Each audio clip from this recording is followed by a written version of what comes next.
Hola, soy el doctor José Ernesto Contreras Pulido y hoy quiero hablarles sobre el tema ¿Es necesario obedecer a Dios antes que a los hombres? Jesucristo, durante su ministerio terrenal, le advirtió a sus apóstoles y discípulos diciendo: en el mundo tendrán aflicción, pero confíen, yo he vencido al mundo.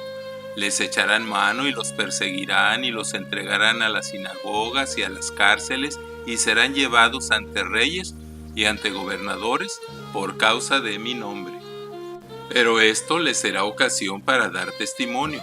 Propongan en sus corazones no pensar antes cómo habrán de responder en su defensa, porque yo les daré palabra y sabiduría, la cual no podrán resistir ni contradecir todos los que se opongan, mas serán entregados aún por sus padres, hermanos, parientes y amigos, y matarán a algunos. Y serán aborrecidos de todos por causa de mi nombre, pero ni un cabello de su cabeza perecerá. Con su paciencia ganarán sus almas. Bienaventurados cuando por mi causa los insulten, persigan, mientan y digan contra ustedes toda clase de mal. Gócense y alégrense, porque en los cielos es grande su galardón, pues así persiguieron a los profetas.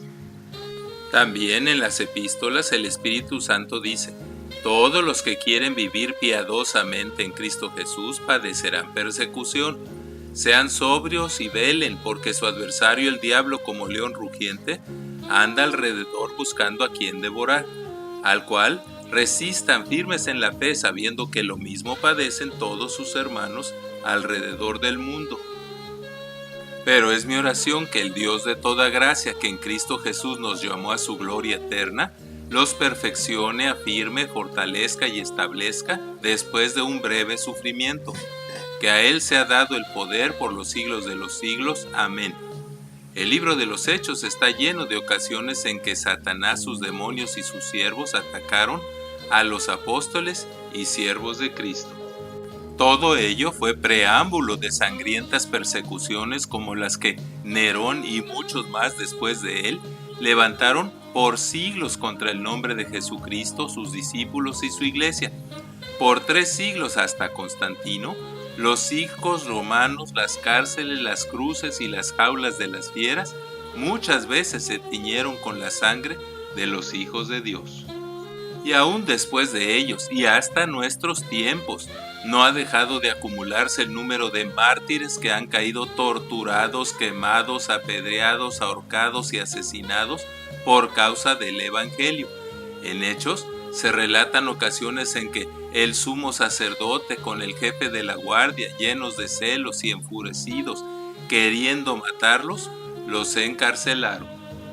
La Biblia asegura que a pesar de sucesos como este, a los que aman a Dios, todas las cosas les ayudan a bien, esto es, a los que conforme a su propósito son llamados.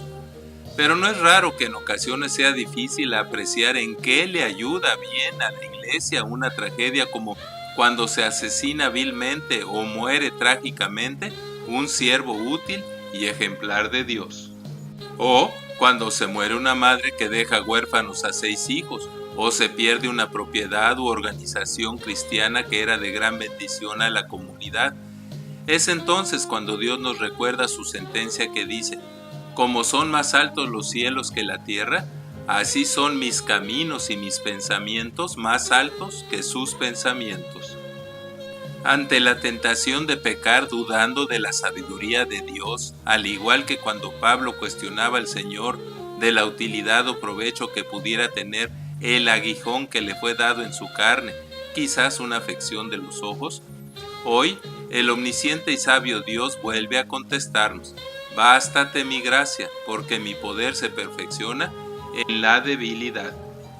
En estas persecuciones relatadas en Hechos, aunque los apóstoles sufrieron el terrible dolor de los azotes y Esteban la muerte apedreado, Dios sí se encargó de registrar cómo fue que aprovechó las circunstancias para manifestar su poder y usar a sus siervos para predicar las buenas nuevas de salvación y bendecir a la iglesia y a la comunidad. Dice la Biblia que como consecuencia de las persecuciones, crecía la palabra del Señor y el número de los discípulos se multiplicaba grandemente en Jerusalén, cuando aún muchos de los sacerdotes obedecían a la fe, y en poco tiempo se agregaron más de 5,000 varones que, habiendo oído la predicación de la palabra, se convirtieron a la fe. También hubo la rara oportunidad de testificar a los dirigentes civiles y religiosos de la ciudad, como a los 70 dignatarios del Sanedrín, donde muchos de los oyentes eran personas educadas y famosas, aunque otros no eran sino parte de la turba que solo semanas antes habían sentenciado a muerte al Señor gritando: «¡Crucifícale! ¡Crucifícale!».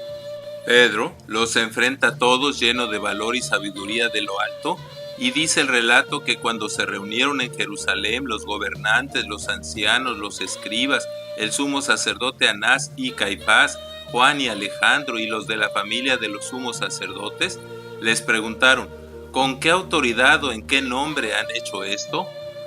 Entonces Pedro, lleno del Espíritu Santo, les dijo: gobernantes del pueblo y ancianos de Israel, sea notorio a todos ustedes y a todo el pueblo de Israel que, en el nombre de Jesucristo de Nazaret, a quien ustedes crucificaron y a quien Dios resucitó de los muertos, por él este hombre está en su presencia sano. Este Jesús es la piedra reprobada por ustedes los edificadores, la cual ha venido a ser la cabeza del ángulo, y en ninguno otro hay salvación, porque no hay otro nombre bajo el cielo dado a los hombres en que podamos ser salvos.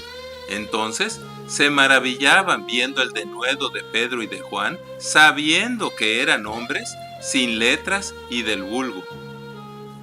Otra de las maravillas que sucedieron durante el encarcelamiento de los apóstoles fue el mensaje enviado por Dios a través de la aparición de un ángel del Señor, que, abriendo de noche las puertas de la cárcel y sacándolos, dijo: vayan y puestos en pie en el templo, anuncien al pueblo todas las palabras de esta vida.